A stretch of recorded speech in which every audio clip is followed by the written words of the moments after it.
Good evening. I'd like to call to order the Newburgh Dundee School District 29J Board of Directors meeting into order. We will have the flag salute from Director Allen.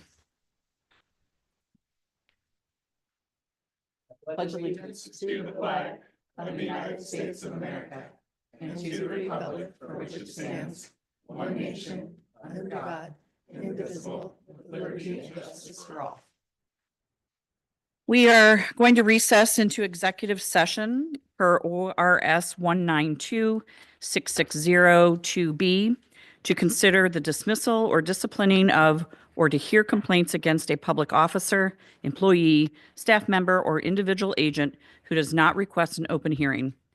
Written notice must be given to the employee at least 24 hours or one business day, whichever is greater, beforehand. Does not include discussion of RIF or staff reductions. For media and executive session, representatives of the news media and designated staff shall be allowed to attend the executive session. We will hold our executive session in the superintendent's office for the duration. Representatives of the news media are specifically directed not to report on or otherwise disclose any of the deliberation or anything said about these subjects during the executive session, except to state the general subject of the session as previously announced. No decisions may be made in an executive session. At the end of the executive session, we will return to open session. Okay.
Too late. You're going to have to do it in a minute. Okay, I'm going to call the Newburgh Dundee Public School Board meeting back in session, please, for, we've just come back from executive session, and we're going to move into the review of agenda additions and or deletions. I'd like to move that we add a personnel action item to the board action items. Do we have a second? Second. Any questions? I'll call for the vote. All in favor? Say aye. Motion carries. So I am going to move that to just after the public forum, before reports, presentations, and discussion items. And then we have another item that we will be needing to move. We're going to move that from the board action items into reports and presentations. So I need a motion for that. I move that we move the transfers in and out board action items into reports, presentations, and discussions. Second. Any questions? Call for the vote. All in favor, say aye. Aye. Motion carries. Thank you. I'll just make one comment. We did remove the student comments section out of that spot. We had intended that maybe you would use it in case you needed to leave, but you guys stay through everything. And so we just figured if it comes to be that you want it moved back into that spot, that's something we can easily accommodate. Okay. So I have one person who would like, oh, sorry, the consent agenda. Thank you. Okay. So we have the consent agenda. I'm getting ahead of myself.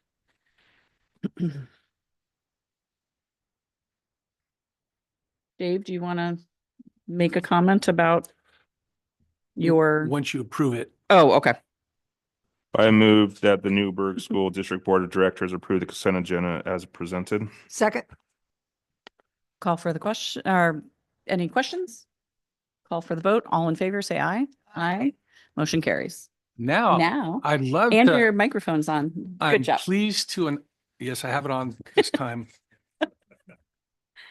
I'm pleased to announce that Dr. Dana Christie has been named our Director of Special Programs. Dana comes to us to the district with an impressive educational career. She actually started as an HR professional, and education was her second career. She's been an educational assistant. She's been a special education teacher. She's been a special education coach and a mentor. She's been a special education coordinator. And for the last 6 years, she's been the director of special education in Woodburn. She's been through the whole system, seen it from every angle, and I can't tell you how excited we are to have her on board. She's passionate about her work. Her focus is going to be advocating for access and to educational activities and creating systems so that all students have the resources they need to be successful. She's also coming in here to kind of, she comes with other experiences and taking a look at where our current programs are. And so we're excited to have her and get involved with our district. Right now, it looks like the beginning of April will be her start date, but we're already she's meeting with folks and learning about our district. So like I said, I'm just over the moon. This is a great hire for us. Really excited about her coming to the district. So. Yay. Welcome. Actually, I need to bring to attention, I think we have some misinformation in the agenda because we have wrong dates, I believe. We're going back to 2024 dates and not 2025 dates for Christina Smith. That Christy Smith? That's a different Smith?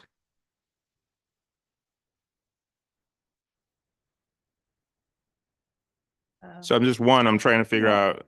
We had Christy Smith on our. Right. list. So if it's a different person, that's fine, but I'm still questioning the dates. The date looks wrong. Right. Yeah, Okay. So we need to modify that and revote. So with that, Under the accepted, spots. the Yeah. retirement 2024. right. And it looks like also, February 28th, 2024 should be 2025, and then the probationary teacher effective Mhm. March 3rd, 2025. Yep. I move that the Newburgh School District Board of Directors approve the consent agenda as amended. Second. Any further questions? Call for the vote. All in favor, say aye. Aye. Motion carries. Thank you. Okay, now where am I? Public forum. Thank you, James. I have Stacy. How do you pronounce your name? Last name? Gott. So if you would come to this first table here, the first microphone, and turn on, there's a little button and it should turn on. Okay. Perfect.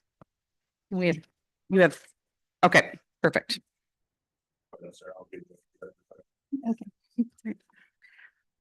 Hi, my name is Stacy Gott, and both my children are graduates of Newburgh Dundee Public Schools. I'm also a district school psychologist, and one of my roles is to work with special education teams. I'm not speaking on behalf of the district, but as a community member who's very passionate about children with special needs. I want to talk about the United States Department of Education and what it does for our children. The Department of Education was truly established by Congress in 1980 as a federal agency. Amongst its roles, it provides federal oversight for the compliance of civil rights protections for low-income students, marginalized students, and students with disabilities. What it doesn't do is provide directives on which curriculum schools use. So which protections do they help enforce?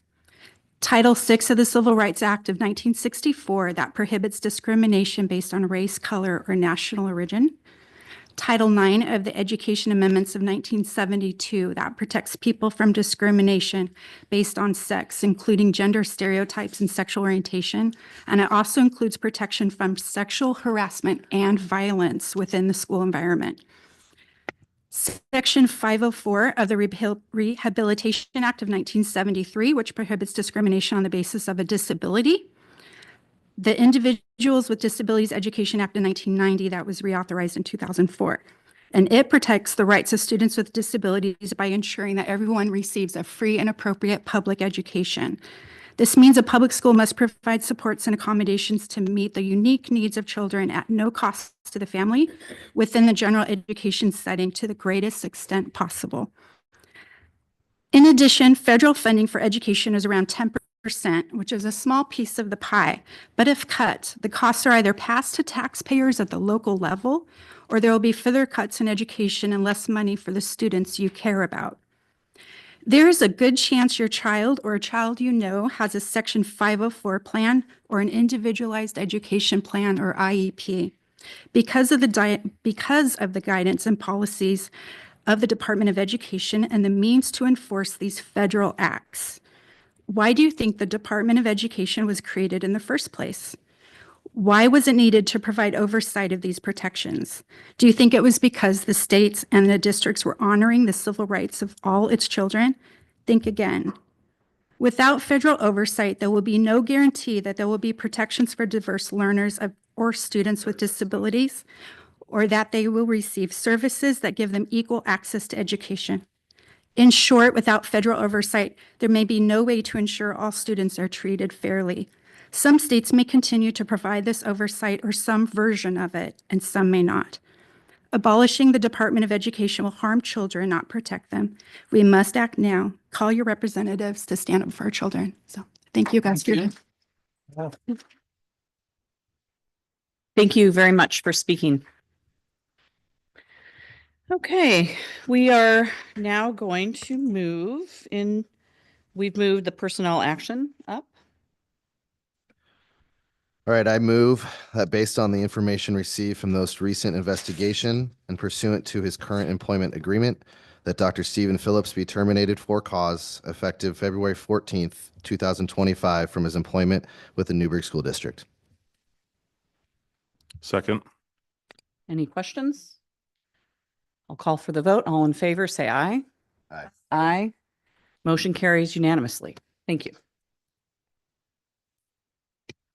Okay, now moving on to reports, presentations, and discussion items. Talk about the needs assessment. Jillian, you want to come on up?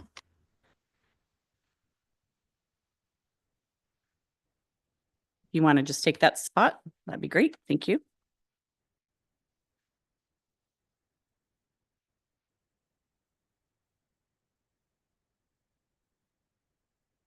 Good evening. Thank you for your time tonight. We're going to discuss our needs assessment that the district recently completed around our integrated programs. As a reminder, these are our grant funds that support the student investment account, high school success, early intervention systems, and early literacy.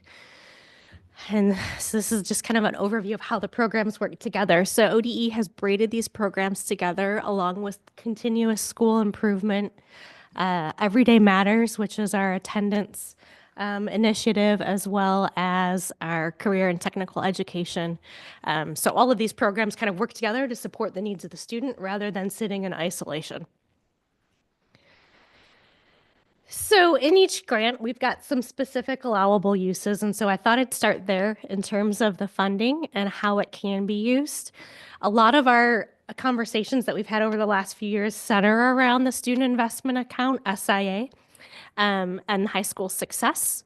So the categories, you can see there, I'm not going to read them all verbatim, but our big buckets that we fund as a district are health and safety out of the Student Investment Account, along with well-rounded education.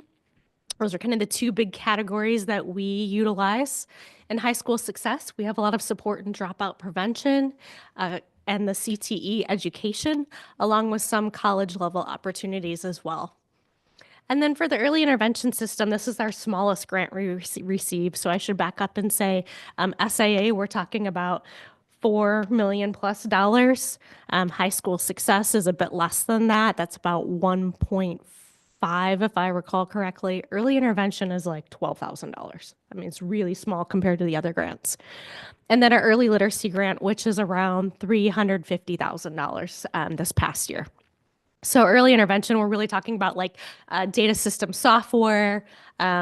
We've purchased intervention material with it. Basically anything that has to do with training and support on utilizing data for student improvement.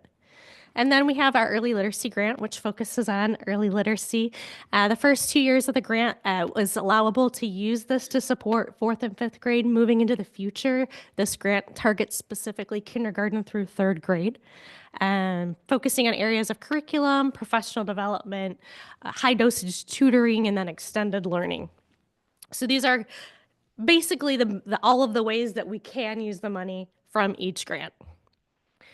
So our district engaged in a needs assessment, and that looked like some survey data from Youth Truth. It looked like thought exchange that we just recently completed, along with some in-person events as well, where we received feedback. We had a lot of feedback through our surveys. Our last in-person event that we held, we did have a few more folks show up in person. So as a district, looking forward to how we can partner with other events that are happening at the school level to bring in our community to provide this feedback. But what we heard from our community, really these top 2 bullets centered around academic challenge and support for students and consistency with usage of quality curriculum. We had some conversations around safety and discipline in the learning environment, mental health and emotional support. There was conversation and feedback around communication from the district, as well as additional opportunities at the secondary level for extracurriculars and smaller class sizes. So my plan tonight is to kind of go through some of this feedback and then how this feedback applies to the investments that the district will make or can make for our grants. After this presentation, we will have opportunity to revisit this at the next board meeting. And so there'll be an opportunity for public comment along with any questions or feedback that you all as the board might have tonight. This is in preparation for our grant application for the 2025 through the 2027 school year. So moving into that next biennium, this is part of the application requirement is that we share the feedback that we've gathered from the community and then what we're going to do in terms of the investments with the grant.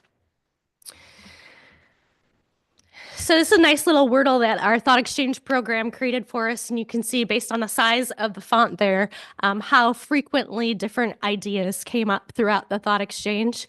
We had a lot of engagement with our Thought Exchange survey that we did. It was like 219 folks actually engaged. And so that was pretty high based on some of the engagement that we've had more recently. But over 4,000 ideas shared in that exchange. So it was really a robust feedback system. And just thought I'd throw up there the top 3 comments. They all center around the care for students. So the first one is around class sizes. And the second and third one are all about our staff and their caring and passionate work that they're doing every day to keep kids safe and welcome at school.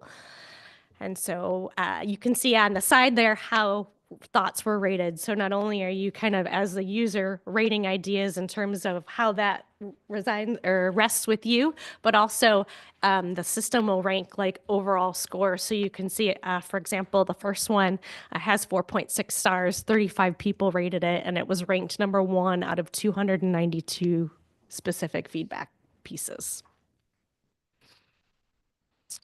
One thing that we found was different was there's different feedback from elementary families as compared to secondary families. And this, I should back up and say the survey went to our community as well as our staff.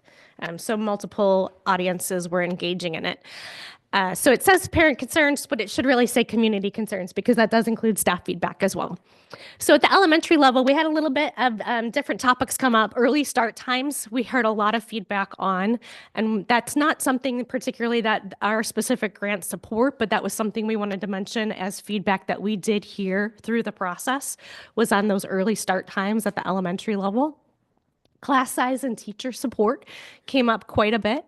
And with the work that we've done this year around class sizes, we've actually found that our elementary class sizes are looking pretty well. We do have some bubbles here and there. It's our middle school and high school class sizes that we need to take a look at.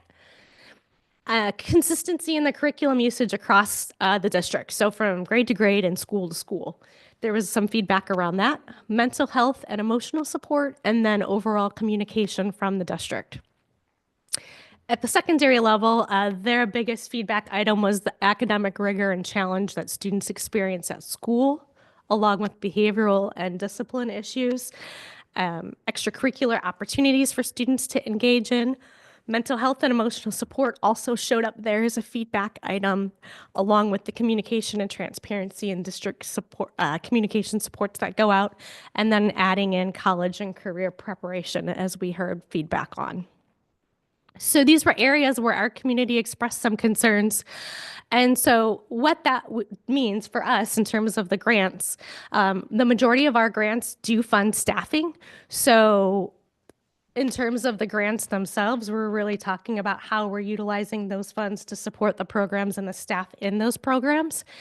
And so what I did was I took those top ideas that the community discussed, and then I matched it with each grant in terms of what are our biggest investments in each grant. And there are many other investments, and you can find these on our website as well. Under student investment account, there's the annual report we post there every year. So I just want to say there are other investments than those listed here, but I did list the top ones for each grant. So SIA funds a lot of our English language development specialists and support, our literacy specialists, kindergarten through 8th grade, educational assistants, particularly in special education, and school counselors. Our high school success grant focuses really on our career technical education staffing and those pathway supports for teachers, our at-risk student supports. A lot of our classified staff or our paraprofessionals are funded from our high school success grant at the Catalyst School. It also supports dropout prevention as well as credit recovery and post-secondary success. Our early intervention systems is really just focusing on those data systems. So that's a pretty small purchase there. And we're using all of the money towards that piece for that particular grant. And then moving into early literacy, that grant's changing a little bit in terms of what's required. So moving into the next biennium, school districts must fund professional development. School districts must fund high dosage tutoring and must fund extended learning. Before those were options, and ODE has articulated that these are pieces that must be funded. So in our early literacy grant, we do have some pieces of our literacy specialists there that are working with our K2 students. We have a little bit of summer school support in our early literacy grant that supports that extended learning. We also, sorry, I have that up there twice. Summer school and summer learning is the same thing. Although I would say some years we do small groups and it's not in summer school and it's like direct tutoring support or reading intervention that reading specialists have done. So I think that was my thought with the distinction there. And then we have some reading assistance at the elementary level and instructional materials that grant has been used for. And so this is kind of moving forward.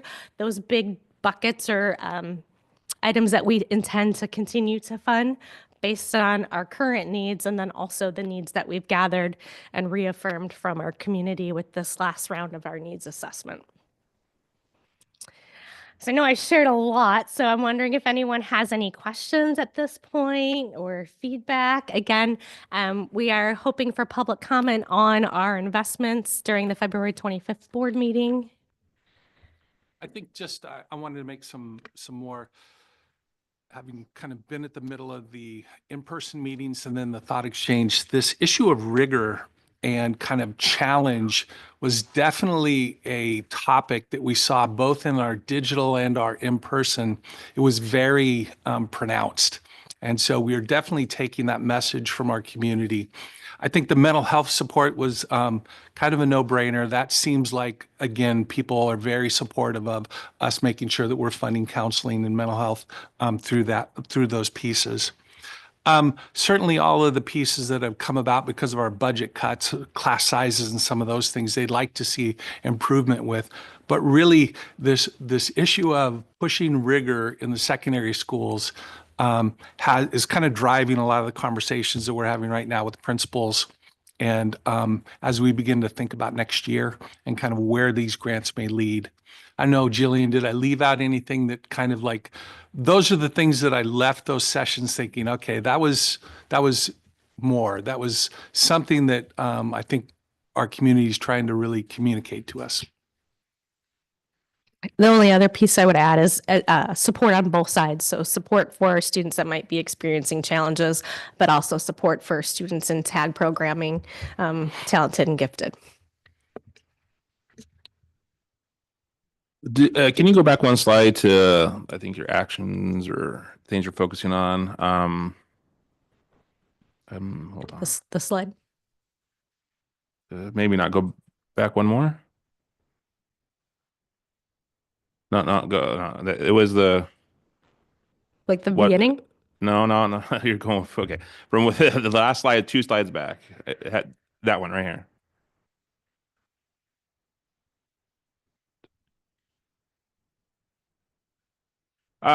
So I guess I have a comment on consistency and curriculum. Now, I'm not saying this is a curriculum thing, but what consistency, I think, what I noticed something that was one of the schools in our district shared on Facebook that it was elementary age, that they were doing something that was a great project, but just my question is, I don't think that the topic of that project was actually, if you go and look at the standards, kind of, as far as my understanding of standards, I don't think that grade should have been focusing on that topic. And I guess I would ask to, as we look at consistency in curriculum, is also, are we making sure that grade whatever is focusing on grade standards set by either, ODE or, higher up national, whatever, but like make sure we're all aligned in that. Now, if this was a great thing, there was a side project and they're still meeting everything, great. It seemed like it was just a little off topic for the grade. And from my understanding, especially having kids gone through the school in the last 20 years, and one's still in high school, is like, it just doesn't seem like it fits the right grade level, and the project should have been a different grade level. So make sense? Oh, yeah. Okay. What I could say is that I think we're seeing, one of the conversations I'm having with principals right now is that from school to school, there seems to be a lot of difference in our scope and sequence. And we need to bring that together. The 2 middle schools programs need to be, and there's some subtle differences between schools. We have dual language schools and we have schools that are not. But still, the other parts of the experience for children should be the same, whether you go to CV or whether you go to Mountain View. And so some of the conversations that we're having right now as we're prepping, and I'll talk about budget coming up here in my comments, but some of the conversations we're having is how are we aligning practices across buildings? And so that if you go to Edwards or you go to Mabel Rush, your base experience still needs to be similar, more similar. And right now we do have differences. The schools have diverged some. And so I don't know the specifics of the thing that you were exactly talking about, but what I can tell you is we do have differences between schools and we're working to bring those into alignment. So I'm having active conversations with principals right now about that. That sounds good, and I appreciate the update on that. And I could talk to you directly more about it. I don't want to call any. Yeah. I don't want to say more because I don't want to call anything out. It just seemed not aligned to what I recall. Yeah. So Any further questions or comments for Jillian? I think it's a hard thread to weave. The idea of increasing rigor, which I am all for, making sure that we have, our students are able to get the kind of increase in their schooling experience. But looking at our overall numbers in third grade literature and eighth grade math, it just there clearly is two different tracks going on. And I expect that this is going, we're working as hard as we can to make sure that both of those tracks are taken care of. It just, in a situation like this, my first concern is that the people who are able to, or maybe choose to come to these thought exchange meetings are the parents that maybe are able to go and talk about rigor, and not always the parents who are wanting to make sure that their kids are getting up to speed where they need to be for grade level. So I just would hate to have a confirmation bias of just people who are able to come out at those times and maybe interact in that way. So we did have a question in our thought exchange on the survey side about whether or not your child participates in Title I programs and reading interventions and language acquisition, special education, to try to get a sense of how many folks in the community participated. But then also moving forward, engaging in the building level, right? So then going to our Title I schools and meeting with our parent organizations at those schools, or bringing communities of families together at the school level. We just held a dual language night at Mountain View, and that was really well attended. And so the idea as we move forward, while it's really great to hold district level events, our community isn't coming to them. They're coming to the building level ones. And so being able to weave in some of this feedback and how students are doing at the building level when we are having those building level events. And so that we are, like you're saying, so that we are hearing from different populations of folks at those events. I also want to say this is a very interesting point, because of a lot of times we tend to quote averages when we look at the success of a school. And we don't have any average students. We only have students. And there are some that are achieving well, and there are some that are not achieving well. And we have to have programs for all of them. And so we can still increase rigor, and we can look and figure out which kids are maybe running behind and provide interventions for them. The example I use is you have two students, we assess them, and one scores a 1 and one scores a 10. And you find the average and you find that it's a 5.5. And 5.5 doesn't describe either student of what they did in that exam. And so I just want to caution us, averages are good. We need them so that we can talk about our systems and the rest. But we don't have average students. We only have students, and we have to have systems for both. And so I really appreciate your comments, because we have to think about all of those kids and try and develop systems for them. So just wanted, thank you for bringing that up. I would say along with that too, I didn't say the student investment account is was created to target our students who need additional support, who are at risk in terms of their educational success. And so that really is the main function of that grant within all of those allowable use categories. Thank you. And I would also say I really like the idea of those building level events because I do think that it builds community in a way that it's hard to on a larger scale.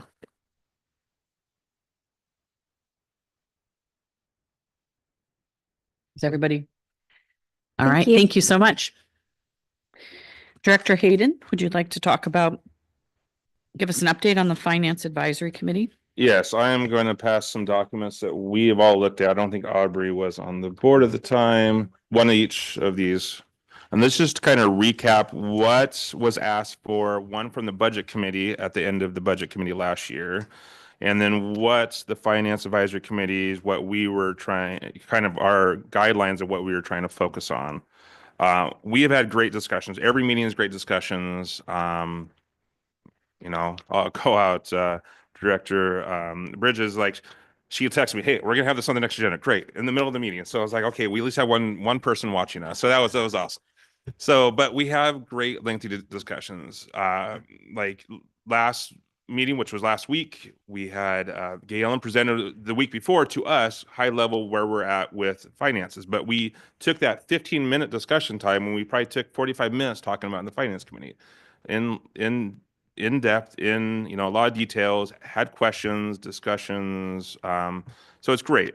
What I wanted, why we're coming to the board is one, to give an update. We are still working on that community, I guess, document to kind of say what happened and why. And that probably will be coming out in the next, hopefully by next board meeting, but we'll see where we have like a smaller subcommittee working on that right now. Our ask is, I'm sorry, actually, no. We are planning to have it back at the Finance Committee, which is early March. So the first week of March. So it'd be the first March board meeting. We'll probably have it to present. So that's March 11th. Yes, thank you. So we're working on that. But I just kind of want to, under the ones that says Finance Advisory Committee roles and responsibility, there's 9 items. So I just want to kind of give you a status high level. So the first one is review monthly financial reports, include revenue, expenditure, fund management forecasts. We've done that every time, have done that. And sometimes there's just, the very first meeting was just an education of, let's get into the details of everything and why they matter. 2, review state school funding and reconciliations. We're pretty much, well, we're kind of in progress on that one because there was, I believe Galen's in the middle of a reconciliation or just did one, but wasn't ready to present yet. So we'll be definitely going over that the next one. I don't know if it's going to come to the board even before we touch it. No, okay, good. So by March 11th, we'll have an update on that too. Number 3, review the district's annual audit and company management letters. We did that. We went to an extensive review last meeting. Again, that was presented to us largely the board meeting before.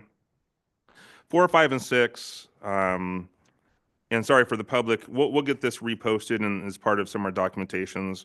Those are the 3 I think we haven't really, we gently talked about, but we haven't really dug in details about those matters. We just don't one of them's about an optional levy. I just don't, it doesn't seem like either one is a Finance Committee from the public perspective, like so the public committee members, like, I don't know if the city is ready for it. So we haven't really dove into it and the board hasn't brought it up again. So, right. So like it hasn't been a focus of ours.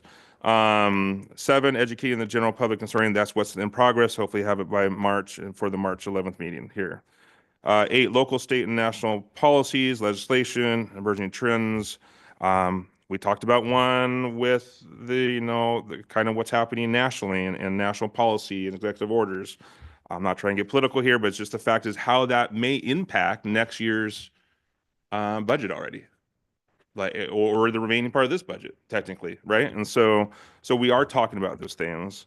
And 9 is really what we're coming here today. Is besides giving you an update, 9 is provide input on other issues identified by the board. So we're coming to you and asking, is there other things, maybe things on the other list that we as a board have not tackled yet, or a Finance Committee maybe should be tackling more? Because I know we're coming into budget season. And so for some of us, that might mean multiple meetings a week or a meeting every week. And we're trying to be cognizant of not overloading people or objectives, et cetera. So is there something else besides the community, I guess, report on the financial issues, and then also the state school fund reconciliation? Besides those two items, is there anything else that might be needed or requested by this board for us to look at or tackle? And I would add in that the Thank you. reality is we ideally won't be doing the finance committee meetings during the budget season, to not need duplicative reports and to take up everyone's time in a time when most of the, finance committee will actually be on that anyway, so.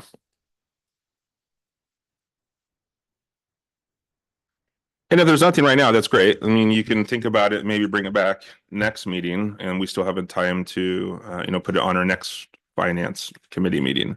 I just agenda. want to say thank you for what you're doing and for the efforts and having more eyes on the budget and appreciate it. Those group of individuals are smart cookies. Everybody is pretty much in a financial advisory role in their either work or organization they're involved with. We have somebody that's a park and rec CFO pretty much, and so it's good perspective for all those folks to bring to the table. So.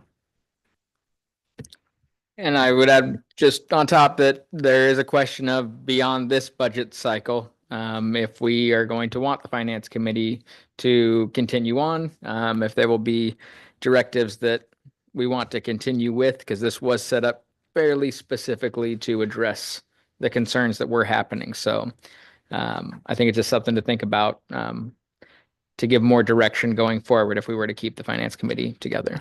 I think it's important. I'll just tell you I've always had one running, and just to be able to give the board more in-depth and detailed knowledge about where we're going and have more eyes on it. I think there's a purpose that will move past just this immediate crisis. So that's my opinion. Yeah, I was going to say both of the districts I was with prior had ongoing finance committee participation.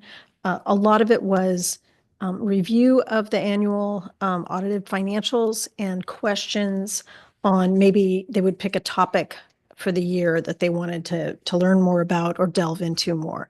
So that might be some suggestions that you might have. Yeah, I did watch the meeting. It was really fascinating. I am, finance is tricky for me. And school finance is very challenging for people to understand, as is evident from some of the communications that have been out in social media this last week. So I agree with you that having more professionals who are in the accounting field from the community have eyes on that, I think it lends trust and back to the community. And I have been very impressed by the fact that all those folks just stepped up very quickly and said, yes, we'd like to participate. So I think it is I agree not to have it during budget, but I think it's a really good committee for the board. Just want to thank you guys for your hard work and the rest of the committee. I think in light of everything we've been through in the last, not even year, it feels really good to have that extra set of eyes, especially qualified eyes, like you were saying, Director Hayden, about all the just experience and expertise that is on that board. We're lay people up here. I'm not a financial guy, and this is nice to have. It's nice to have our budget and our finances in good hands that can catch those problems and those safeguards so that we're not ever in another situation like we were. So I think I agree with Dr. Parker. I think we need to keep this going. I think it's the work you're doing is great, and I don't want to see it stop. Echoing the same sentiments, and also just looking forward to the community document and hoping that, perhaps next year there won't be some big thing that needs to be explained, but I think for the community to receive clear, concise communication from that qualified group of people, I think will be important in the future as well.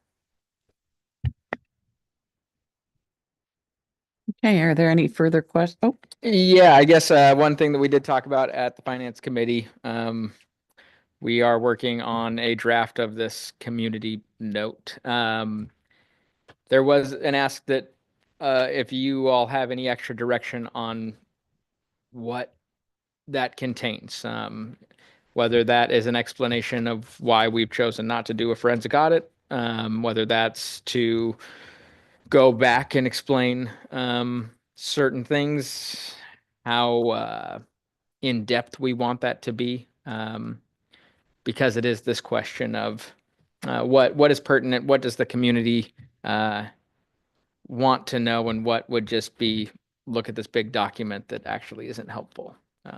Not necessarily anything right now, but something to think about. Obviously. Yeah, I was just gonna say, I think that I always appreciate things written in sort of common language and not to be such a technical document. I think that after the next report item on here, the explanation of the ending fund balance, I think we will maybe in the next week or so get a feel for what other needs the community has in terms of what they're looking for. But I think that right now, thinking about where we are this winter, I think it is a really good time to have a concise look back at what happened, where we were, where we are now, and then what the public should be informed about and looking forward to as we get into this next budget cycle. And maybe what to keep their eyes on, what we are most focused on.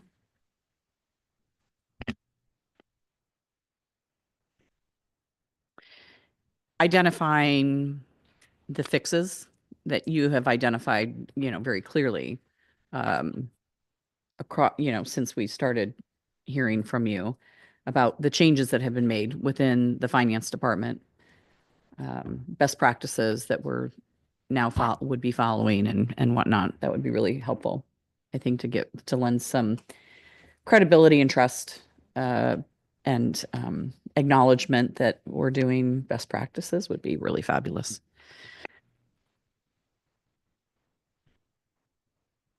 Thank you. Yay, Ellen, would you like to talk to us about the ending fund balance for 23-24 that seems to have piqued some interest in the community this week? That would be great. Thank you. So, thank you.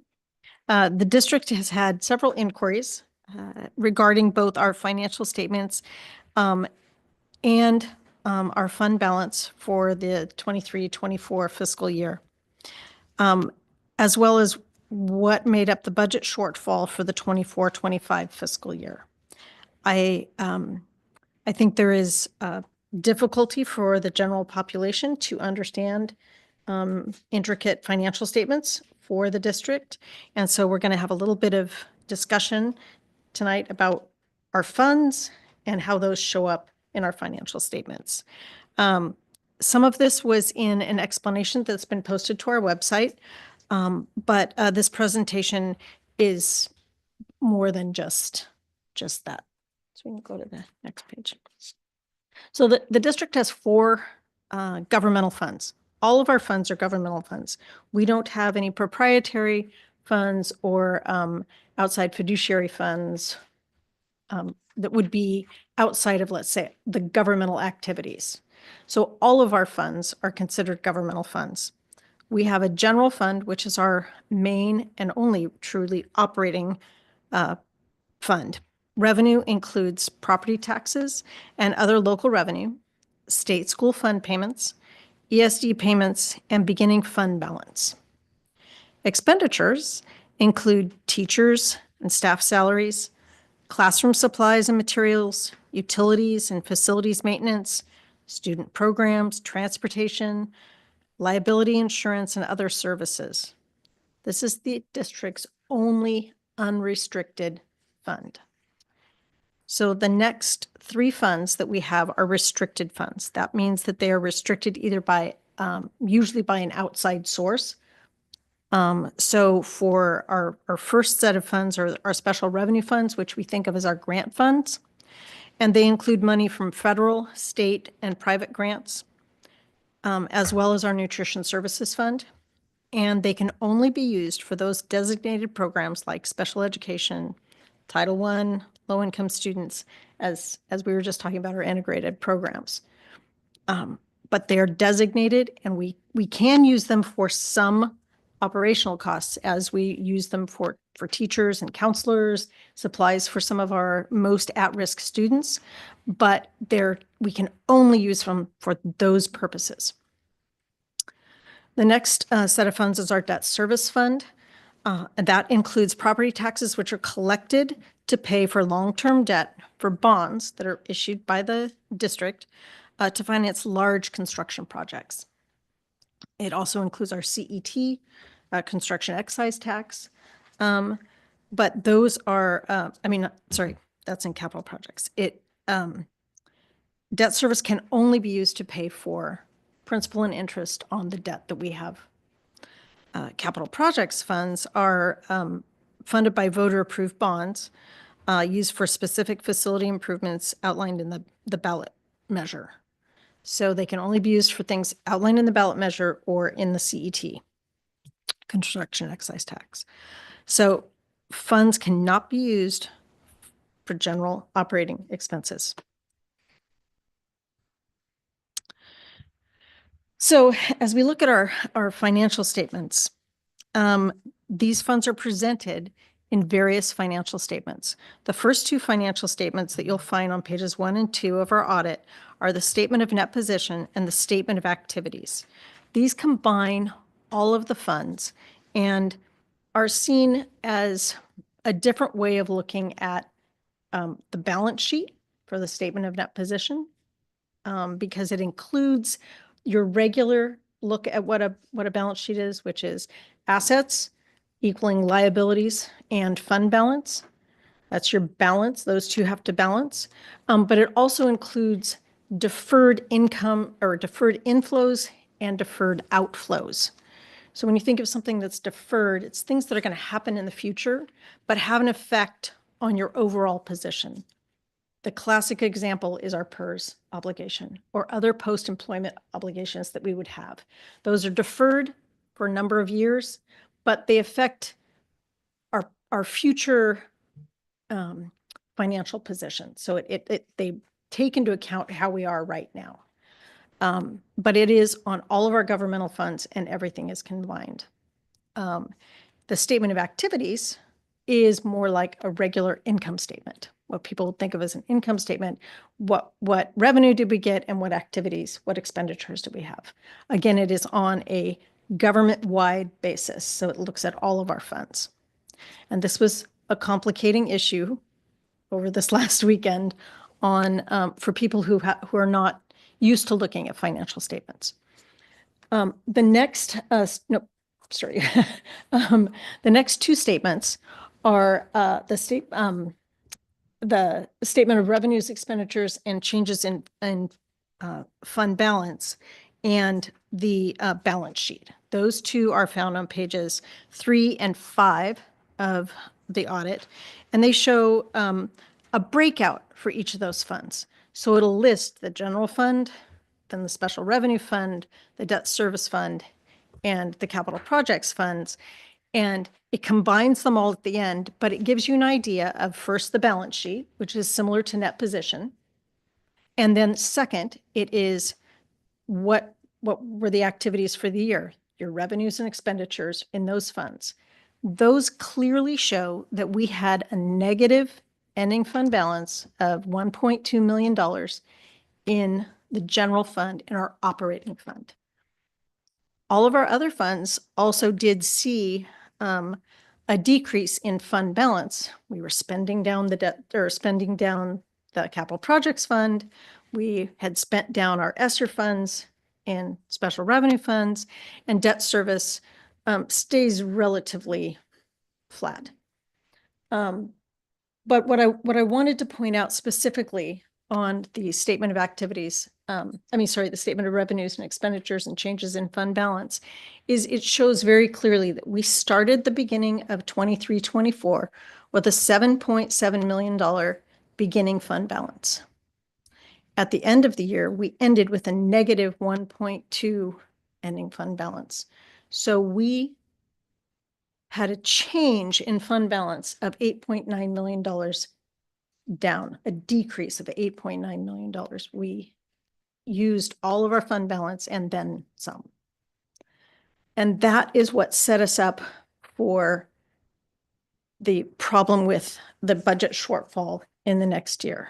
So when the comments came this weekend about we didn't have this large budget deficit, we only had a $1.2 million deficit, you have to look at the next page, which says our budget that had been originally proposed last spring included an $8.1 million beginning fund balance.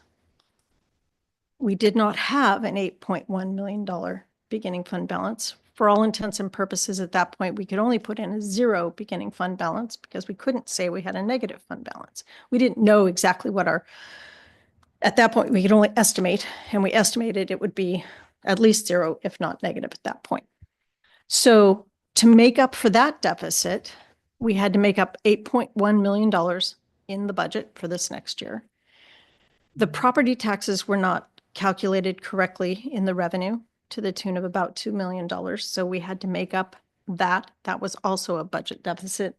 And then there was a slight miscalculation in the state school fund and the revenue that we were going to get for that, which was a $0.9 million. So our total budget shortfall was $11 million. And so not the 1.2 that people are saying, well, that was your ending fund balance. I just want it to be clear that that's what set us up for the $11 million shortfall. Could I ask a question really quick? Sure. On this implications page here, this is the presented budget at the beginning of last budget. The very 24-25 budget, not now, but when we first got it and then Correct. when we saw what was wrong. right. So presented originally had $8.1 million for ending fund balance, $2 million more for property taxes, and basically $1 million more for state school fund than what truly was going to be available to us. So, so one of the things that I do want to reiterate is that, and it was explained on the website, the negative fund balance is both prohibited by our board, but it's not fiscally sound. So with all of these reductions that we had to do to get a balanced budget, which included the elimination of 85.9 FTE, reducing the school calendar and other expenditures, with all of those reductions, the current projected ending fund balance for 24-25, as I spoke at the last board meeting, is approximately $600,000. That's amazing that we could end the year with a positive ending fund balance, and I'm hoping that it will increase, but this is where I think we'll end at this particular point. It still doesn't meet board requirements of a 2% contingency reserve and a 5% unappropriated ending fund balance. However, the board has given permission to rebuild the fund balance over several years due to this large budget deficit. I think it's also important to mention our Moody's rating. So Moody's is an outside financial organization that rates organizations for their bond sales.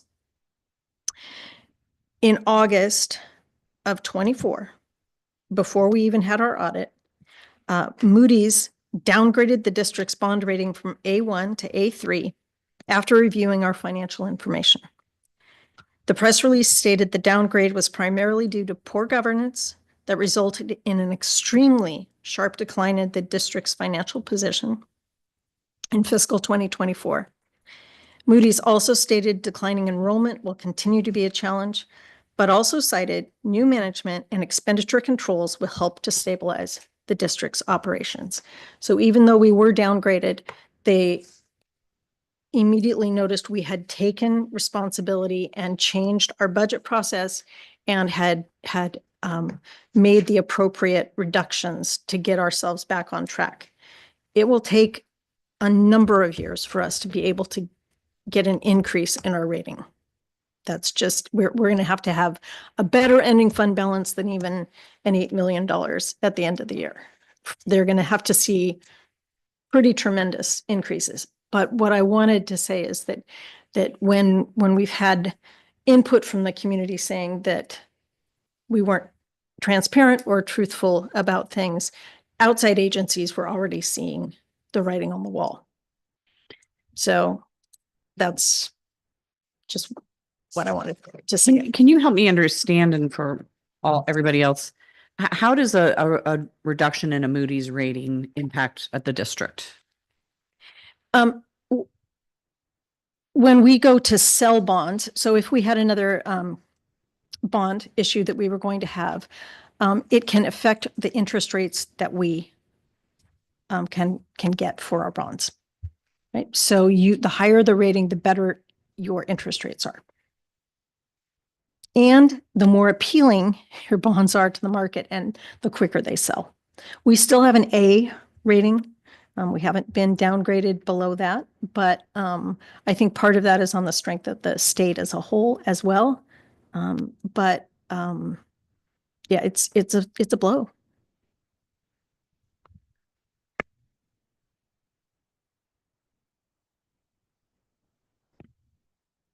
I'm going to be very judicious in how I make my next comment. Which I know is a great disappointment to some. It is very frustrating that we're chasing our tail around this issue and that we've been put in the position to scramble to try to further explain to folks who are unwilling to understand. I mean, the comments were, they should be arrested and they should be put in jail. And the people who are responsible for that, I guess maybe I would not disagree with that, but that's not this board. And so I just would like to thank you for your steadfast shepherding of the district, the time that I know that you guys spent over the weekend when people could be doing other things. And I'm just sad for the community that continues to, part of the community that wants to blame the board and not focus on where the blame lies. And we're going to get through it. I just think the further we build, especially with the finance committee, although that also got spread around, the irresponsibility of that communication going out that was inaccurate. So I really appreciate all that you guys did to help clarify again in another way what has happened and why I think this communication from the finance committee will also, hopefully just people will start to pay attention to that, really what has happened and what the long-term impact of last year will be on this district for maybe 10 years. So thank you for your time and your clarity with your presentation. Does anybody have any questions or comments for Galen? No, thank you again for your expertise and the way you help educate all of us on these matters. So I appreciate it. Just wanted to add thank you to you both for getting that done this weekend. I know, Sundays, family days, and instead you were having to deal with combating some misinformation. So I appreciate that getting out there. And I think getting that out there that quickly really helped quell some fears and some things in I'm not a social media expert, but it did feel like a lot of the temperature went down almost immediately. And I really want to thank you for that timely release and helping calm the community fears. Echoing that sentiment again, and also just encouraging the public to, there is so much information that is publicly available, And I know that it is an overwhelming amount of information, but I think that we have clearly committed people here who are working to communicate at every hour of the day. So if there are legitimate questions, please come to the district with those questions. Please don't receive that information from social media. I'm not a social media user, so I kind of heard about this through the grapevine other ways. But once again, I was just saddened.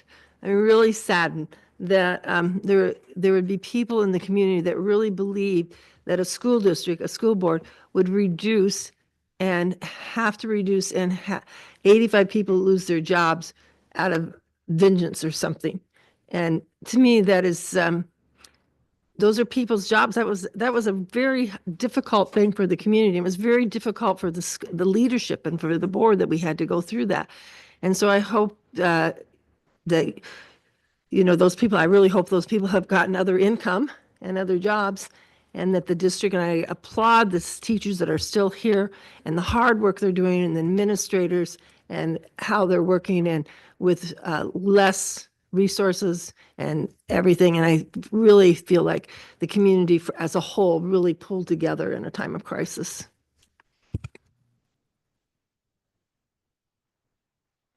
Okay, if no further questions, thank you, Galen, very much. All right, Dave, do you want to talk about Yeah. the So we're local gonna talk service about the plan? Local service plan. Each year, every district in the Willamette ESD has to approve the local service plan. This has to be approved by March 1st.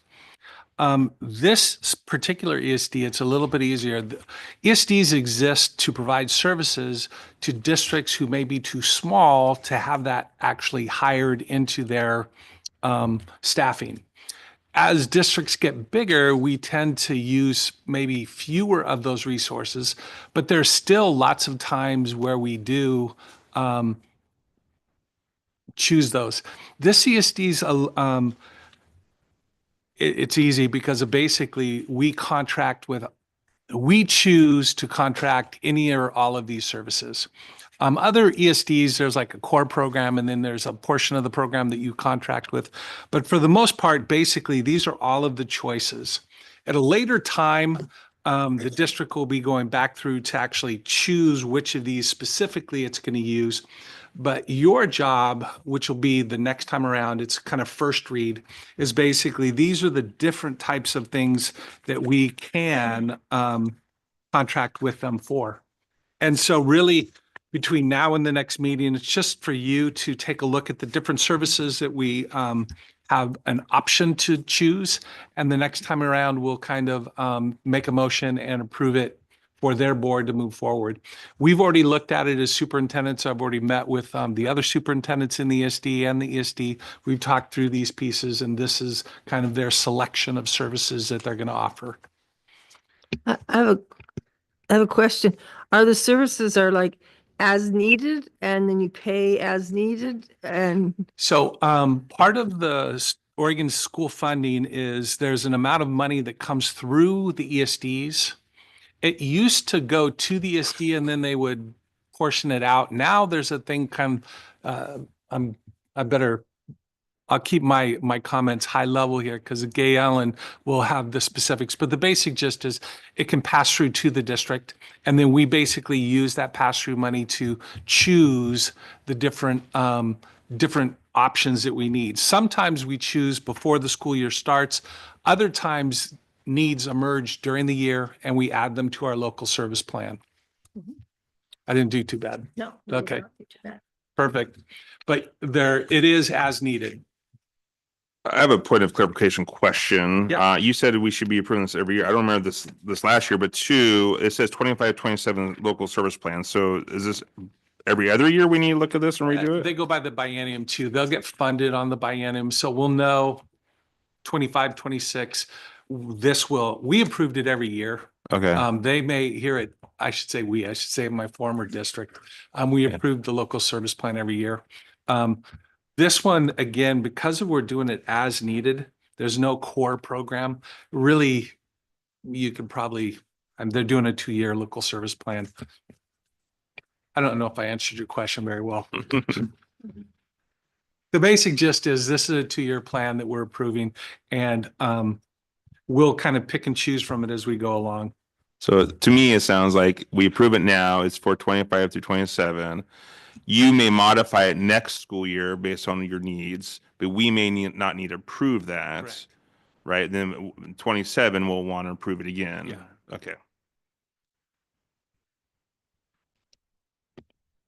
Any further questions? So we'll have this on the agenda for next month. This will be an action item next meeting. on the 25th. Next, I'm up again. Bringing you the IGA between the city and the school district surrounding the agreement around our security resource officers, our police officers with the school district. In the year 2023, you approved this exact IGA, a couple of little differences just in the money amounts. Last year with the fiscal crisis, the city graciously agreed to stop the IGA and pay for both officers. And so we're coming back. The city met with me early in my arrival to sit down and start talking about what are we doing for the next year. In this agreement, there's basically a couple of things. First, it's an agreement for 2 officers that the city and the school district would split. The current cost is $200,000, full boat, that's benefits and everything for the officers. And so our part would be $200,000, the city's part would be $200,000. This is a 5-year agreement. The first 3 years have built in, the city's already contracted with their police officers. They already have a contract for the next couple of years. So we've already built in the cost of living increases for the officers are already in here. The last 2 years of this contract, it says we'll do whatever they agree to. Basically, they'll have to go back and negotiate with their officers again. But it is a 5-year contract. The second part of this agreement is we get to again utilize the city for our fueling costs, and it saves us money. If I grab the gallons of gas for our buses, the gallons of gas for our physical plant, and using kind of the price, it was early January, using that price, it was somewhere between $40,000 and $50,000 of savings. So it kind of takes the price down on the SRO by us utilizing the city piece here. So that's kind of this agreement. It's, except for the numbers, the rest of it is basically the same as what you signed in 2023. In my former district, we had a period of time there where we did not have SROs. I can't tell you how important it is for a lot of different reasons to have these police officers in our organization, and also just the communication that happens between the school district and the police department. It's just so critical that we have great communication. And that was when we dropped the SROs at Forest Grove, it just messed up all of that communication. I can't tell you how important it was and how happy I was when we got it back. So that's where I stand on kind of this agreement. This one again is for your reading. At the next meeting, it'll be action, but I can also take questions if you have them.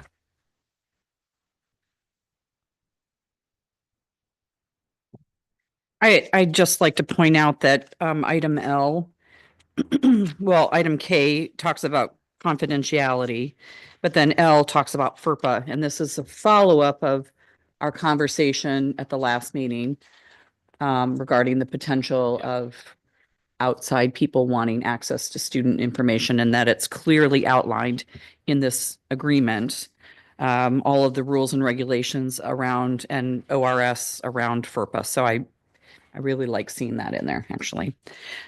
So thank you. And I agree with you. I think the presence of school resource officers are important. I know from dealing with crisis in the schools from my previous job, it was critical to have law enforcement presence, and I'm kind of partial to a resource officer that is on our board, in a very platonic, friendly way. Let's just all can, so I think it's really important. Thank you. I'm just curious if there's a reason why it's a 5-year contract, knowing that we don't have those 4th and 5th year costs.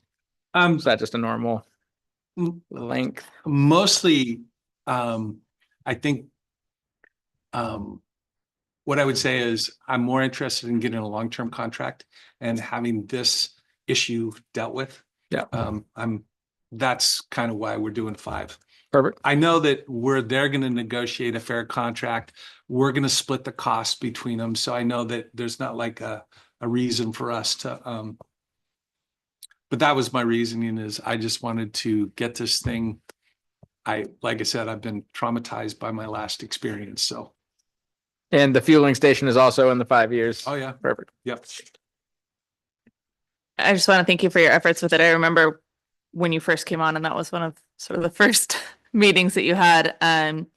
But just even when when we were hit with the financial crisis, in conversations that I have had, honestly, mostly in passing with Will Worthy, with the chief, with members of the city council, there is I feel a sentiment of support from our city government, that I really, really appreciate. I think, I've had nothing but supportive conversations with Chief Kosmicki over the importance of our SRO officers, and I appreciate Will Worthy's leadership in making sure that this is done correctly, and in a way that is moving toward a long-term agreement. So just appreciate everyone's efforts on this.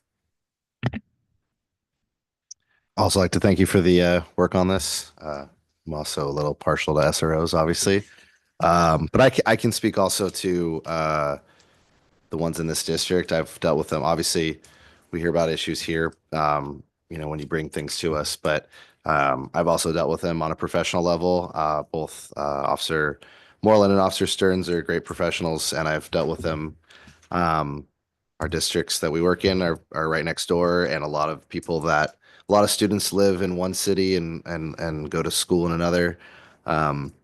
So I have nothing but good things to say about their program and Newburgh Dundee Police and what they're doing there. And just glad to see that that we're moving forward with that and the 5-year program and making sure that they understand there's permanence there. And then also just would like to put on record thanking them for the city for their understanding as we went through that crisis last year of could have been fair for them to say, okay, we're going to take a break, so we're not charging you, but they kept their SROs in our schools without a break of service, and that was just really gracious of them to help us through that. So just want to thank the city for that if they're listening, and for our SROs for their work in our schools, and also for you with working on this program and continuing it. All right. Do you want to move on to Yes. elections? Elections and then transfers. You have my name next to that, but I don't think that's. Yeah, it's all good. I just wanted to, again, we've pushed out several communications. We'll continue to do it, but our Thrive School, when we have dedicated community members being on the board, and I've appreciated working with all of you, bringing different perspectives. But it's important that we have folks getting involved. And, you were just speaking to the crisis that we had and how much involvement we had. That's what I'm familiar with Newburgh. When I left here in 2018, it was that community service that was so distinctive about this town. And so we're again kind of reaching out to say, hey, get involved. On May 20th, there'll be 3 school board seats, Zone 1, 4, and 5 up for election. If you're passionate about education and kids, and we all want them to achieve their dreams, get involved. The first day to file is February 8th, 2025. Final deadline is March 20th. If you need information, you can call here. We can, either I'll sit down with you or Tabitha can get you information. But again, we want you to get involved. I should be looking at the crowd. But again, there's just, we do better when people are involved. And so just want to encourage folks to get involved and put your name in the hat. And don't we also have an open one immediately? Yes. There is a current open seat. I think. Zone 1, so folks could reach out to Tabitha Rennie and request an application. Yep. And those are due to Tabitha by March 3rd. And then we would bring that to the board March 11th. I was just gonna say also, happy to answer if anyone is considering running in the public, and wants to sit down, happy to do coffee, phone call, whatever, reach out, my email's on there, or reach out to the superintendent. Happy to sit down and talk about what it actually entails, what it looks like, what the family life is. I've got 2 small kids, very busy job, and think I've missed 1 meeting. So, it can be done. So happy to sit down and talk about the realities of that with anyone that's interested, or maybe on the fence, because just would like to see some people continuing on this board that, as we move forward, that just want to serve and continue to put our kids first. Yeah, I was gonna say the same thing and offer that to the community. If anybody wants to talk to me about it, impact of time and commitment, et cetera. Certainly welcome to have, again, coffee, maybe a beer, whatever. We're glad to talk to anybody about it. Then also just to clarify, the current opening on Zone 1 that we need to fill will also just run until the end of June. And if the same person does run or gets nominated and joins the board, they would have to actually, if they want to continue it, they would actually have to or submit their, they have to file for the election. Thank you. Thank you, everybody. And I am happy to talk to anyone about that process of being appointed and just dropping in and getting to work, because it's fun. Okay, transfers. Annually by April 1st, the district identifies how many students we're going to allow into or out of the district. So this is just information tonight. We'll actually make a motion, but there's kind of 3 choices that we need to make.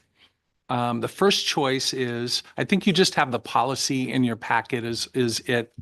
The first choice you can make is you could allow a specific number to come in and a different or the same number to go out. So you can choose, we want to let 20 kids come in or 50 kids come in and 20 go out. So you could make a choice. You could make a choice to say, we're not going to allow anybody transferring out except hardships. Hardships are always allowed, and there's 3 qualities of a hardship. The first would be your parent is a member of the actively serving military, and they would get that. Second would be you have childcare or childcare needs where they're in a different district. And then the third one is documented bullying that's going on would be another reason we would allow a hardship. And then the last you could do is just no limitation. And that's our current status, is that we haven't, we haven't said there's no limitation. They can come and go. All they have to do is apply for it and go from there. So tonight, I just want to make sure everybody understands kind of what your choices are and what's out there. The next time around, we'll actually, if you kind of give me some direction, I'll write up a motion and we'll write up kind of where you want to go with this. But it's basically a specific number, none, or no limitation. So that's kind of our options there. And you're wanting us to think about it in our work session next time to give you some direction, or are you wanting some direction tonight? If you have some thoughts tonight, that'd be great, and I'll write it up and then just put it in as a motion. If you don't, if we want to think about it some, then we can make the motion at the meeting once we kind of have some discussion. If you could speak on this, wonderful. If not, I'm happy to do some research in the next between now and our next meeting. But in your experience, what is a common, what are the most common routes taken by districts, and maybe districts in Oregon or in our area in the Valley? Yeah, I see a couple of different things. In times of decreasing enrollment, sometimes the district will say, we're stopping, we're not doing, we'll say none. In my former districts, they had kind of more in than out. And part of that is because lots of kids come back to the high school in the 9th grade from some of the private schools. So allowing some of that transfer to come in at the higher grades would be something that they would do. We've also seen where we have class size problems where they say grade 1, 4, 5, like they pick specific grades and they say 0 in those grade levels, but we're going to allow in some other levels. So I've seen lots of different combinations of this, or you could just say no limitation. Right now, again, we are seeing enrollment's been an issue. And there's something, it's not just about,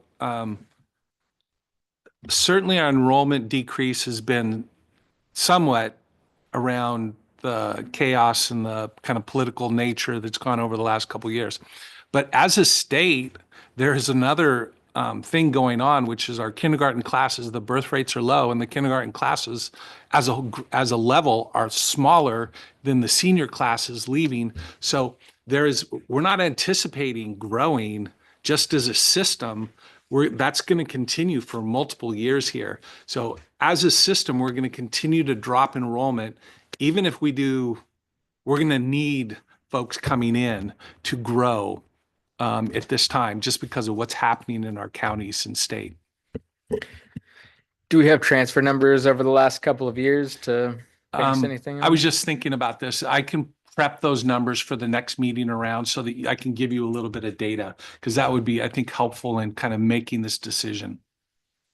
And also this transfer in and out is not the same as like a local charter school. Is that the same numbers here? I know we have a policy specific towards certain things, so I'm just curious. In this policy, it talks through about transfer. Specifically, there's one about transfer to online schools, and there's a 3% limit. And when you hit the 3%, you can say no. There's also part in our policy around different private and charter schools in our district too. It doesn't really. This is part of that, but it's not the whole story. There's transfer stuff is really complicated, and they tried to redo this policy as a state level about 4 or 5 years ago, and it's really messy now. There used to be a window from like April to the end of June where you could transfer anywhere you wanted, and since then it's become more complicated. So, but as a rule, we need to state whether we're going to none, some, or not, no limitation. But I will put together the transfer information and get that out to you in this next board packet, so you have that to look at. I was gonna say, I would be in favor of some kind of balanced approach. I don't like a free for all, but I also don't want to I don't like how restrictive it would be just for hardships, but yeah. Because I could see if maybe a parent works in another district or different things, or maybe even considering a cap like we do for that. Like if there's a certain percentage, maybe there is maybe it could be for any reason until you get to a certain point. Maybe it's just some kind of hybrid model that's reasonable. Because as you said, we need people to come in, and I mean, I don't want to say we can't let people out, but we don't want to have it just everyone going around if they're living here. I mean, so yeah, would say that just naturally I take into account, there are some situations that I'm like, if I have a family split between 2 districts, I'm going to approve that transfer. That doesn't make any sense to have, unless they choose that, to have it that way. Childcare, some of these things would be natural for me to just say, no, this needs to happen, even if it was against our numbers, because that's what that family needs. Yeah, and I think just something reasonable, or maybe even like I don't want to limit us so bad that, I mean, I think an AR policy might be good too, to still leave it up to your ultimate discretion. You know, at the end of it, but I think just some general guidelines might be helpful for what's acceptable, so it isn't a free-for-all, would just be my take. I have kind of a side topic that, well, we'll address this too. You mentioned policy. Last time I'm seeing this is the ARs are like 14. The actual policy was 16. We're coming up to almost 10 years here. Where are we at the policy committee, or can we look at this? Do we need to update? You say the state level changed it 5 years ago. Well, this is definitely not incorporating any of those changes then. It might have been further back than Sure, that. but I mean, Yeah. Yeah. So let me talk about the policy committee because Okay. we were going to have our first meeting. I got sick. okay. So I just talked with Tabitha today because I do need to convene that and get going. Okay. The first set of policies, I looked at them. There's not a lot of change. There's not a whole lot of changes in them. So it'll be a good one for us to sit down and kind of get going. There are more substantial policies out on the horizon, but just today I sat down with Tab and we're going to set the date and get it going. Okay. So that's where we're at. I didn't with that. know if we needed to like look at that. I know we have a deadline. You say by April 1st, we should do this or whatever, but I didn't know if there's like, we should do it tandemly and approach this together. So, I still think it's a mess at the state level. okay. So I think I'd probably go with what we have right now until we see, I'm not sure how much interest. It's a really messy topic. And so the last time it was hard to get them to rule on it. And what we came up with, I don't think was great. Okay. Thank you.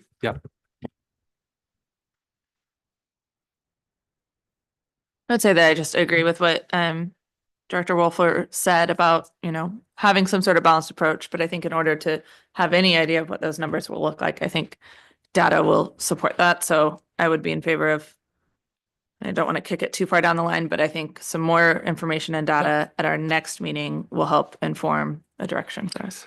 I'll put together a balanced proposal, like what I think would be good, and then I'll get you numbers. And then again, if that's not to your liking, then we can just amend it at the meeting. But I'll put together what I think is the closest to that. Sounds good. Okay. Okay, Mr. Hampton, you retired, right? I think you're confused by that, but come sit at this first table, you know the drill. You know the drill. Well, it's always nice to see you. It's always nice to be here and ask you to spend a little more money that we have, which is great. Let's see. There's the two. Is it the high school? Is that the first one? Okay. Yeah. And again, just very briefly, you have the information, but and we talked. In fact, the last time I was here, I talked about these coming. So this is the gym roof at the high school, and then also kind of as much other repair of roof issues at the high school that we can get, so we asked them each of the companies to give us a base bid for the gym roof, and then also for a couple different areas that have just been problematic. The high school roof is very complicated. It's just all those buildings connected together that didn't start out that way. And then again, that's complicated by material that was used back in an earlier bond that just wasn't good stuff. And so a lot of it has been problematic. So anyway, and again, McDonald Whittle was the low bid. They were also the company that got the bid for Austin. Again, they are great company. We feel really good about them. And in fact, we're working with Austin already to, kind of plan for their rollout. But anyways, happy that those numbers came in basically at what we had budgeted for them. I think we had set about 400,000 for the gym roof and about 100,000 other, and it came in just under 500,000. So.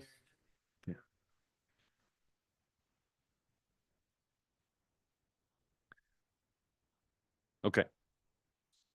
Great. So I'll stop.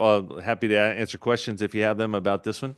So I'm sorry, you're saying for well, I have two questions. One question is Area B walkways. I don't see like a map or anything. So what is I get the mechanical mezzanine, but what's the walkways? Just So for wondering. the A building at the high school, the two-story building, Uh-huh. again, this last year we did, the very top and kind of the lower front part. But there's a walkway that goes around. It doesn't go all the way around on the east side. It goes part way, and there's a gap, and then it goes, and then on the west side it goes all the way around and connects up. And so that's about I don't know, 6 or 8 foot wide walkway there. So that's one of the areas. We're also, and frankly, again, with that part of the money and that part of the work, we're trying to target what's going to give us the best bang for the buck. What are the areas that are causing the most trouble, and fix as many of those. So it may be that we don't do every bit of that walkway because all of it isn't a problem. Certain places are. I mean, there's a couple places where the work that was done before, the installation stuff that they do to guide the water towards the drains, it's like there's a big, huge puddle, and they just didn't slope it well. So redoing some of that will help. But there also may be a few areas, there's a parapet wall there, and just on the other side of that, on the kind of existing buildings too, where there's some issues. What we've done, you go around inside and you look up, okay, there's a leak, there's a leak, there's a leak. You can see the stain places. And again, identifying, okay, is that in the walkway or is that in the other side? Does that have more to do with the cap there or whatever? So that, again, that part of the work, there will be a little bit of flexibility just because we want to just get as much fixed, of the problematic areas as we can. Obviously, the gym roof is very discreet, and that's, we know what that is. Mm-hmm. Yeah. And then I was just saying I didn't see the bid, but I see it's actually on the next page. So I saw the one for the other one. So I'm good. I didn't have a second question. Add to AC.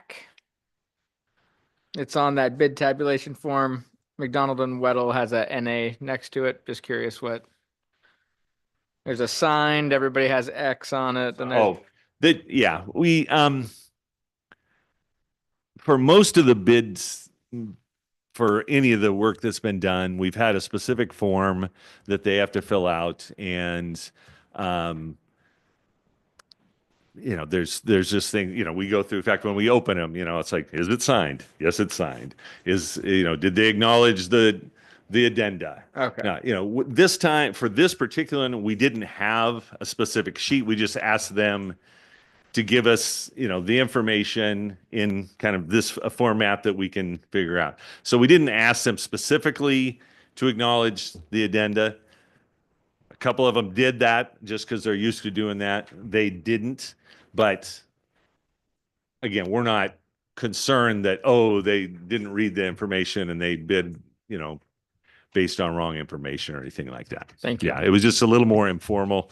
We didn't go with a roofing consultant for this project, partly because it's a little more discreet, especially the gym part. It's just, that's what it is. It's right there. And they would just add more money to it, if we bring in somebody that then writes up all the specs and all that kind of stuff for it. So because of that, the process was just a little bit more lax, and that's why that didn't get. Okay. Yeah, go ahead. I move that the Newburgh Dundee Public Schools Board of Directors approve the intent to award Newburgh High School 2025 roof project to McDonald and Weddle as presented. Second. Any further questions? Call for the vote. All in favor, say aye. Aye. Thank you. Motion carries. Okay. Do you want to talk to us about? Yeah, the district next one is the office? district office roof. Dave probably looks fondly back in the days when he sat in that corner office and the water leaked in there. And there used to be, I don't know if it's still up there, up in the third floor, it's a kiddie pool sitting in that corner. So, it could catch some of that water. It isn't quite as bad now. It's because, people have tried to patch it a bit. But this is a roof that, this is a building that hasn't gotten a lot of love through any bonds for a long time. But obviously it's an important building. It's a building that gets a lot of use, and the public and people in the district come through here. And so, we need to preserve it. And actually, it's a fairly straightforward roof. There's not a lot of mechanical stuff on the roof. It's, there is some bracing and stuff that they have to be careful of and leave that alone and stuff. But this one actually came in under what our projection was. So we always like that. And the other part that, again, is a good sign. I know, at one of the last ones you were concerned about the price being quite a bit lower than others. As you can see, I think in this one, the difference between the high and the low is like $40,000 or something, which tells you, okay, it's right in the ballpark there. And again, part of that is because it isn't a huge job. So there's less things to complicate it that would make the price be way different. When is, I guess either of these were targeted for next summer potentially? The high school work is definitely, especially the gym, is definitely planned for the summer, just because there are some issues with up there that on the gym roof, we don't want people underneath while they're working, just in case. Yeah. And so, they're going to have to get after it right away as soon as they can in June, because again, basically the month of July is about the only time that the gym isn't in use. And so there will be a bit of shuffling, probably a little bit in June and maybe the first couple weeks of August to use other gyms around the district if need be. But yeah, this one we may, we'll talk about it. If they can start sooner without disrupting Edwards, then we would like, on a lot of these roof, if they can start sooner and it isn't going to disrupt, we want to do it because it just gives us more flexibility, and we're not then pushed so much. Okay, August when everything is happening and everybody's coming back and everything. So yes, there may be some things that can happen sooner for this building.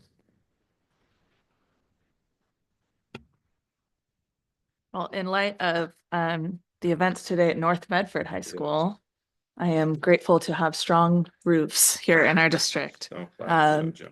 Yes. Wow. So thank you for your work on that, and good vibes out to North Medford. I move that the Newburgh Dundee Public Schools Board of Directors approve the intent to award District Office 2025 roof project to Griffith Roofing as presented. Second. Any further questions? I'll call for the vote. All in favor, say aye. Aye. Motion carries unanimous. Thank you. Thank you very much. Yeah, and again, we're getting towards the end of these. There aren't too many bigger projects left that were, in fact, yeah, they're all getting a little less in money each time, but I may see you again. And thank you for your work. Yeah, hold on. Chair, can I ask if we can just quickly review this? I like two simple questions. Sure. So I think last time you asked for approval, like you said, something got bumped down, whatever. Right. So we have the nice, pretty colorful list now. Can you tell us what's maybe is there color coding and what it might So be? I met with Cornerstone today. Okay, so this is from Cornerstone? So, yeah. Okay. So I met with No, it's fine. Cornerstone today to kind of talk through this. They're still calculating we've got the new bids. We've got some projects that are slightly over, some projects that are slightly under. They're kind of working through what else we can kind of get through. And so let me come back to you with that info because we're still, they're feeling pretty good about where they're at. Okay, Ellen's maybe feeling a little more unsure. So we need to do a little bit of reconciliation between where Cornerstone thinks we're at and where we think we might be at. But they're feeling pretty good about us getting to more of these projects than we thought. But let me bring it back to you. Well, and Sounds great. I will say that the projects in yellow are currently being bid, and we will like open bids in the next week or so. So the physical plant roof and the rooftop units at Ewing Young are both out for bid, and we're expecting them very soon. Okay. The paint and seal at Crater and CV we're planning for soon walks with contractors so they can look at the projects, and which is a step towards putting it out for bid. And again, those are the only other things right now that we're actively moving on. If all these things happen and there's still money to go, then down in the brown is where we'll start picking Gotcha. those off as we can. Okay, thank you. Thanks. Thanks, Larry. Okay, so last but not least, resolution 25-12R, we Yeah. just have a correction. Yeah, so you approved this at the last meeting, but it had Nate listed twice and it didn't have me. So in the red there, so that's why it's still 12R. We're just amending this. You've already approved it. It just has my name on it now. So that's what this is. I move that the Newburgh School District Board of Directors adopt resolution 2025-12R, resolution amending designated school district appointments for the 2024-25 school year by title only. Second. Any further questions? Call for the vote. All in favor, say aye. Aye. Motion carries unanimously. Thank you. So let's move on to board and superintendent comments. We'll start with our students. If you want to tell us what you're up to and if you're hoping for snow day. I don't like cold or the snow, so I don't really want a snow day, but FFA is going really strong. This is our busiest time of the year, so we're also hosting our first fundraiser for state convention. And for that, we are having a floral design class tomorrow at 6 p.m. There are still spots open, so if you'd like to join us, you can sign up. The link is on like all of the Facebook pages, and it's on our Newburgh FFA chapter Instagram. So there's still spots open for that, and it's $30 at the door. And a lot of the profits from this will be going to competitions for the next couple months, and then a lot of it will go towards transportation to state convention. So we're really excited for that, and we're really excited for our events coming up. So that's what's going on. I don't know how I'm gonna feel about the snow day if we have one. Curriculum's already fairly tight, especially with furlough days and everything. And I don't know if we can add days at the end of the year. I'm with you. Also, I'm a senior, so I don't know how it'll affect me. I might end up missing a lot of my classes, especially with the few AP classes that I'm taking. I want to learn everything. That's kind of the point. But apart from that, the rehearsal for the winter play is going quite well. It's going to be one of our quickest puttings together of a play that we've done so far. We started last Monday, and we opened the second weekend of March. So yeah, but it's going pretty well. So that's what's next. And then after that, we have our state thespian conference, which we will be heading down to Salem for 3 days. So busing down and back each day, but it should be very exciting. So it'll be after the winter play. So I have a whole bunch of comments, but we're on 3 hours. So I'll push out, I was gonna push out a newsletter to the community around kind of budget and where we're going. But I just want to remind folks that we've been working on the budget now since December to start prepping and get ready. The next February meeting will be the first budget committee work session board meeting. It'll be kind of budget 101, where we're just learning what the process is and what that looks like. Our first actual budget meeting is April 15th. Then we have May 6th, and there's a June date. And if we need it, we can add stuff in between. Our initial start is with the governor's budget, 11.3. Right now, I'll skip to the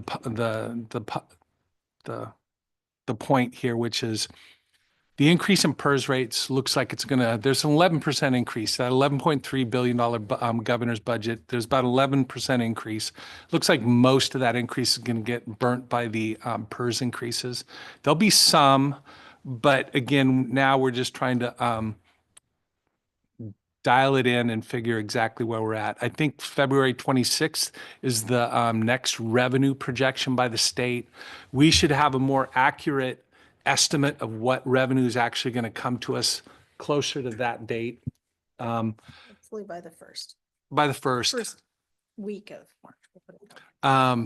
But we're deep in the thick of prepping for next year so that we're ready, and the rest. And I'll send out a memo on Friday that kind of gives you a little more detail, just so I know I heard over the weekend again that people want to know what we're doing and how we're preparing for the next year. And so I'll send that out. And then last, as we already talked about, it looks like there may be some weather. And it looks like Thursday is going to be the tough call. So we'll kind of wait and see how that emerges. But I sent out some emails to our folks, just letting them know, everybody keep your eyes open. I hope we're in school. So maybe the only one, but I just want to say thank you to the community for being involved and giving feedback on things, because I think it's just the only way that we function effectively, because we're not giving great things just off the top of our head to make this district better. It comes from everybody. So thank you for everybody who's here and for people who have been going to these events and just giving us your thoughts so we can actually try to do something positive with that. Just want to say thank you to everyone's hard work with all the things that we've gone through, to my fellow board members as well. Some chapters closed. That's nice to can see those close and us continue to move forward on some others.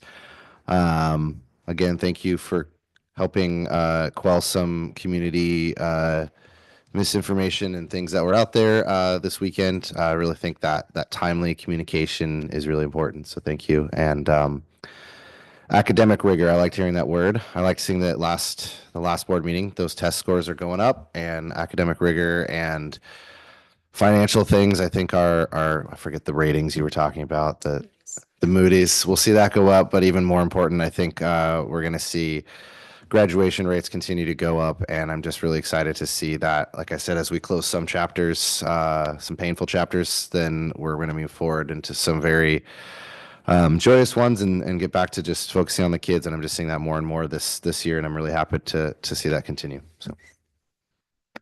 Just a quick shout out to the counselors. Last week was counseling week, and they had big jobs. So just kudos to all of them for everything they do, taking care of kids and coworkers and parents and anxious people in general. So just a big shout out to them. And today was a chapter change, and I'm looking forward to moving forward. And it has been a little bit of a road, but everybody has sort of, come along with us, and we're going to be doing great things. So it's very exciting. I'll keep it short. I know in these times of uncertainty with the state budget and everything, it's hard to always plan, but I think that we have excellent people helping us plan.